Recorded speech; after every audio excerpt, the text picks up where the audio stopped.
Fault number one, the open club face. If I've seen it once, I've seen it a million times. On my lesson tee, the club face gets open. And if you follow me on Instagram at Travis Fulton Golf or Twitter at Travis Fulton, you know that I am not a fan of getting the club face open in the swing. I think it's very difficult to overcome for the amateur golfer. Now, on the PGA Tour, LPGA Tour, you'll see some open faces at the top, and they're able to bring it down and make it work. But generally speaking, it's not a good thing to see in the golf swing. Of course, where we don't want the face to be open is in the impact position, right? So if I was to come into impact and I see the heel leading the toe, the face is looking way to the right, well, that's going to make the golf ball start to the right, and then usually that's compounded with a path that's working kind of excessively to the left. So we hit a slice. Not always, right? Not always. Sometimes you'll see a player kind of bring that path from the inside, and then the face will stay open, and then we just kind of hit that block push, and that doesn't work either. It's difficult when the face is getting open in the swing, particularly in the impact zone, to work around that and hit consistent shots. Now, we know what an open club face looks like at impact, right? We know that I come in, the heel is leading the toe, the scoring lines, the grooves are really pointing over here towards my left toe, and that club face isn't squaring up, okay? It's hanging out that way. An open face in the swing will look something like this, where we take it back and the toe will rotate up to the sky, and then we get it to the top of the swing and the toe will hang down, right? You can't really see the face. You'll see the face kind of hang out over there. If you see the face or the head kind of show up on the left-hand side of the shaft, you've got a wide open face. Great for lob shots. Great in the bunker, but not conducive in the swing. What I see with players who open the face going back, they get the face open here and or here at the top, is even if I took that club face down, let's say I just took it down perfect. Club shaft comes down on a good plane, and then I just turn wonderfully to impact. The face is looking way too far to the right. That doesn't work, right? So I hit this shot that goes to the right, and then I don't like that. So I don't change anything going back, but I figure out if I kind of get going this way out here and across, now I can make that face look more to the left. But because my path is really working excessive left, now I start hitting this slice. And you oftentimes see players even kind of aim to the left, right, some, to even encourage that ball to start even more left and then kind of work back to the right. It's a tough pattern. It's only going to suggest a certain level of play. Now, every once in a while, I'll see that face open up here, and you'll see a pretty good move coming down where it kind of gets down in here on a reasonable plane, but then they come to impact and they sacrifice shaft lean, right? So the shaft kind of leans back. They let that right wrist go. The right arm straightens out too soon. And they lean the shaft back to make the face look more down the target line. And that makes the ball go pretty straight, believe it or not. But it adds a ton of trajectory. In fact, you're making a 7-iron, you're turning it into an 8-iron and a 9-iron. So you don't hit it as far as you're capable of. I don't really like that either too much as we come down to get that face looking like that. It's a big ask for amateur golfers to have an open face, bring it down on a reasonable plane, lean the shaft forward with good rotation and square the face up. That's tough, okay?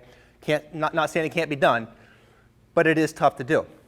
21 years of teaching, I've had way more success starting to fix that face and get it more square, right? Or really, in theory, more closed. Generally speaking, I would rather have the face a little bit shut for most at the top. So you're one of these people. How do I fix that, Travis? Well, the first influence is the grip, okay? 3 different types of grips. If you look at some of my other programs, I break down the grip very thoroughly. The weak grip, the thumbs down the middle, right hand's on top, these creases going to the chin. That weaker grip tends to really get the face rotating open, okay? So if you went a little stronger and you moved the left hand over to the right, thumb down the right hand side slightly, right hand a little more to the side, now that V is going towards the right ear, that'll tend to get the face in a little bit more of a square position here. See the toe slightly down. Okay, angle of the face matching the spine. Okay, and then up at the top, you're starting to see now a little more of that face. It's on a 45 and running pretty parallel to the lead arm. Now, you can take the whole bottle, right, where you just kind of go way over, strong grip, left thumb way to the right. I can see probably 2.5 knuckles, maybe 3. Neutral grip, I could only see maybe 2. Weak grip, could barely see 1. Make sure that trail hand's following it. It goes underneath. Now you'll really sense that face wanting to look down this way and that club face wanting to look more up to the sky just by making the grip change. That's part of the equation. Generally speaking, the stronger the grip to the right, the more it'll shut the face. Weaker grip to the left, the more it'll open the face. Okay, so that's influence number one. I like to balance the grip with my wrist angles, okay, and how my wrist angles are working, and particularly my lead hand. I like to keep people in that neutral position, maybe slightly strong, okay? If I'm working a clinic and I've only got 1 minute to make an impact with someone, and I see this excessive open face, right, ball going to the right, I'm probably going to get in there and crank on that grip a little bit stronger, okay, because I know that's going to encourage that face to shut immediately. But from a development standpoint, let's just say we keep it in that neutral position, and now we take it halfway back. Okay, now I can feel like the back of my left hand, if I look down here and I see 2 knuckles, and I take it halfway back and I look, now I can only see 2 knuckles. Okay, if I rotate that face more open, now I can see all 4. And if I roll it under, now I can't see any. Okay? So if I've got 2 knuckles here looking down, I take it halfway back, I got 2 knuckles here. If you're a player who's rotating that face too much open with the lead arm, forearm, then you need to feel the back of that left hand looking more down to the ground like that. Okay? And that keeps that face nice and square. I like that left hand there. 2 knuckles, neutral grip, nice and square. Angle of the face running to the parallel to the spine. Now, more importantly than that, you get up to here. I like to see that left wrist, maybe flatten out for those who get that face excessively open.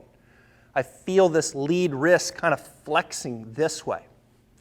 Not a big fan, open face, of having that lead wrist very extended, cupped. Now that might work if you had a very strong grip. Okay, I could go very strong, and with that really strong grip, have a little cup in the lead wrist and still have the face in a reasonable position. But if I've got a weak grip and I take it back with that face rotating open and I cup it, now it's wide open. Okay? So with that neutral, weak to neutral, slightly strong maybe, we can kind of get away with educating that lead hand here, knuckles down, and then kind of flexing it a little bit and getting that face square to slightly close. Big fan of that. When I feel that left hand flexing, I feel my right hand bent back, and I feel my right elbow, kind of wanting to, pinch a little bit towards the left. Okay, so that left hand controlling that face more flexed, that's a big deal as you work to square the club face up more, close the club face more. Now, coming down, we want to maintain that. Here's 1. Here's 2. Now I come down. Preferably we shallow it, but as I shallow it, I want to feel that left hand continuing to work towards flexion. I don't want to pull down and cup it. No good. Okay? Got to get some of that out coming down. So we've got to get this working towards flexion. Look at that club face show up to you. It shows up to you in transition. Not me, towards the camera. Now that face is closing as the shaft shallows, and I come down and there's that toe again. It's okay for it to be a little more up here, but it's certainly curling down. I don't want it to be laying back like that. And that really puts you now in a nice environment for this as you turn to swivel down to impact. Right? I feel that flex lead wrist starting to come down and swivel down to impact. Not a karate chop, that's open, but swiveling down, turning down. And if I keep turning it down and the face gets, roughly to 45 degrees to the target line here at post-impact, well, I think you've at that point have managed the club face beautifully. Notice I kind of went in order in the fix, starting with the grip, okay, and then into some wrist angles here at 1 and 2, getting that face looking up towards the sky, not hanging out over here, but then really keeping the club face under control coming down in transition, and then continuing to swivel it down to impact and then over to post-impact, 45 degrees, which then it would just release out back around to the other side. So you start cleaning up the club face, grip, wrist angles going back, things start to shape it up nicely coming down. You start really squaring the club face up. The shaft's going to want to start leaning more forward. Your body's going to want to start rotating more. And these are the steps you got to take to start fixing that excessive open club face. I hope that helped.